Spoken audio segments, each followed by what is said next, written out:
എല്ലാവർക്കും നമസ്കാരം. ഇന്നത്തെ വീഡിയോയിൽ ഞാൻ ചെയ്ത് കാണിക്കുന്നത് പനീർ എങ്ങനെ വീട്ടിൽ തന്നെ നമുക്ക് പാൽ വെച്ചിട്ട് തയ്യാറാക്കിയെടുക്കുക എന്നുള്ളതാണ്. അപ്പോൾ പാൽപ്പാട വെച്ചിട്ട് നെയ്യും വെണ്ണയൊക്കെ എങ്ങനെയാണ് ഉണ്ടാക്കുന്നതെന്ന് ഞാൻ മുമ്പ് വീഡിയോയിൽ ചെയ്തിട്ടുണ്ടായിരുന്നു. അപ്പോൾ അത് കാണാത്തവർ കണ്ടു നോക്കുക.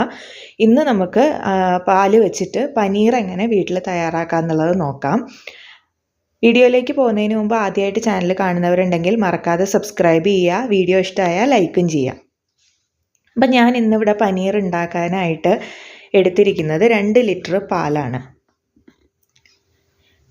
പാക്കറ്റ് പാൽ വെച്ചിട്ടല്ല കേട്ടോ ഞാൻ ചെയ്യുന്നത്. എനിക്കിവിടെ പാല് ഫാമിൽ നിന്ന് കിട്ടും. അപ്പോൾ അത് വെച്ചിട്ടാണ് ഞാൻ പനീർ തയ്യാറാക്കുന്നത്. അപ്പോൾ ഇതിനാവശ്യമായിട്ട് 1.5 നാരങ്ങ ഞാൻ എടുത്തിട്ടുണ്ട്. അതിലാദ്യം 1 നാരങ്ങയുടെ നീരാണ് ഞാൻ ചേർത്ത് കൊടുക്കുന്നത്. പാല് തിളച്ച് വരുന്നതിന് തൊട്ട് മുമ്പായിട്ട് വേണം നാരങ്ങയുടെ നീര് ചേർത്ത് കൊടുക്കാൻ. ആദ്യം ഞാൻ 1 നാരങ്ങയുടെ നീര് ചേർത്ത് കൊടുക്കുന്നുണ്ട് മുഴുവനായിട്ട്. പിന്നെ അതിന് ശേഷം പാല് തിളയ്ക്കുന്നതിന് മുമ്പ് തന്നെ ചേർക്കുക, തിളച്ചതിന് ശേഷം ചേർക്കണ്ട. അപ്പോൾ കുറച്ച് പിരിഞ്ഞ് കിട്ടാനായിട്ട് സമയമെടുക്കും. അത് കാരണം പാല് ഏകദേശം ഒന്ന് ചൂടായി, അത്യാവശ്യം നന്നായിട്ട് ചൂടായി കഴിയുമ്പോൾ എന്തായാലും നാരങ്ങ നീര് ചേർത്ത് കൊടുക്കുക. അപ്പോൾ 1 നാരങ്ങയുടെ നീര് കൊണ്ട് മതിയാവില്ല എന്ന് തോന്നിയത് കൊണ്ട് ഞാൻ ഒരു 1/2 മുറി നാരങ്ങയുടെ നീരും കൂടി ചേർത്ത് കൊടുക്കുന്നുണ്ട്. കുരുവൊക്കെ എടുത്ത് കളയാൻ ശ്രമിക്കാം. കുരുവൊക്കെ ഉണ്ടെന്നുണ്ടെങ്കിൽ അതത്ര നന്നായിരിക്കില്ല.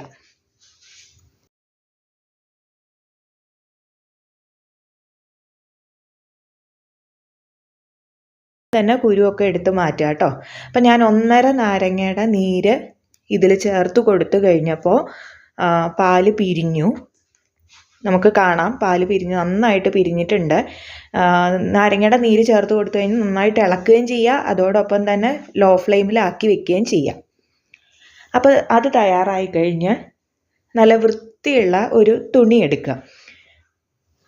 ഞാനിവിടെ എടുത്തിരിക്കുന്നത് ഒരു ചെറിയ തോർത്താണ് കേട്ടോ. തോർത്ത് തന്നെ വേണമെന്ന് നിർബന്ധമൊന്നുമില്ല. നല്ല വൃത്തിയുള്ള കഴുകി ഉണക്കിയെടുത്ത ഒരു കോട്ടൺ തുണിയായാലും മതി.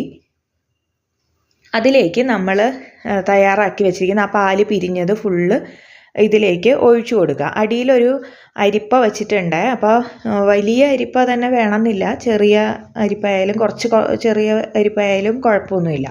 തോർത്ത് വെച്ചിട്ട് നന്നായിട്ട് ഇതേപോലെ ആക്കിയെടുക്കുക. ഇനിയിപ്പോൾ അരിപ്പ വച്ചില്ലെങ്കിലും കുഴപ്പമൊന്നുമില്ല, ഈ തോർത്ത് തുണി തന്നെ മതിയാവും. അതിന് ശേഷം കുറച്ച് വെള്ളം അതിൻ്റെ മേളിൽ ഒഴിച്ചു കൊടുക്കുന്നുണ്ട്. ആ ഭയങ്കരമായിട്ടുള്ള ചൂടൊന്ന് കുറഞ്ഞ് കിട്ടാൻ വേണ്ടിയിട്ടാണ് പച്ചവെള്ളം ഒഴിച്ചു കൊടുക്കുക. തണുത്ത വെള്ളമൊന്നും വേണമെന്നില്ല. അതിന് ശേഷം നന്നായിട്ട് ഇത് പിഴിഞ്ഞെടുക്കണം ഒന്ന്. ഇപ്പം ഞാൻ എന്താ ചെയ്യണമെന്ന് വെച്ച് കഴിഞ്ഞാൽ ഞാൻ പിഴിയണില്ല. ഇതേപോലെ പിഴിഞ്ഞൊക്കെ കഴിയുമ്പോൾ ആ ഒരു ഷേപ്പ് നമുക്ക് കിട്ടില്ല. അപ്പോൾ അത് കാരണം ഞാൻ ഇതേപോലെ ഏകദേശം ഒരു സ്ക്വയർ ഷേപ്പ് വരുന്നത് പോലെയൊക്കെ ഇങ്ങനെ തോർത്തിൻ്റെ 4 സൈഡും വെച്ചിട്ട് കൂട്ടി ഇങ്ങനെ പിടിച്ചിട്ട് അങ്ങോട്ട് തിരിച്ച് വെച്ചു. അതിന് ശേഷം എന്തെങ്കിലും ഒരു വെയിറ്റ് വെക്കണം കേട്ടോ. എന്തെങ്കിലും വെയിറ്റ് വെച്ച് കൊടുത്ത ശേഷം ഒരു 2 മണിക്കൂർ നമുക്ക് ഇതേപോലെ വയ്ക്കുക. അതിന് ശേഷം അത് ഫ്രിഡ്ജിലേക്ക് മാറ്റാം. അപ്പോൾ ഞാൻ അതേപോലെ മുമ്പ് തയ്യാറാക്കിയെടുത്ത പനീറാണിത്. നന്നായിട്ട് കിട്ടിയിട്ടുണ്ട്. അപ്പോൾ എല്ലാവരും ഇതുപോലെ ഒന്ന് ട്രൈ ചെയ്ത് നോക്കുക. നിങ്ങളുടെ അഭിപ്രായങ്ങളൊക്കെ കമൻറ്റ് സെക്ഷനിൽ അറിയിക്കുക. വീണ്ടും അടുത്തൊരു വീഡിയോ ആയിട്ട് ഉടനെ തന്നെ വരാം. അതുവരേക്കും നന്ദി, നമസ്കാരം.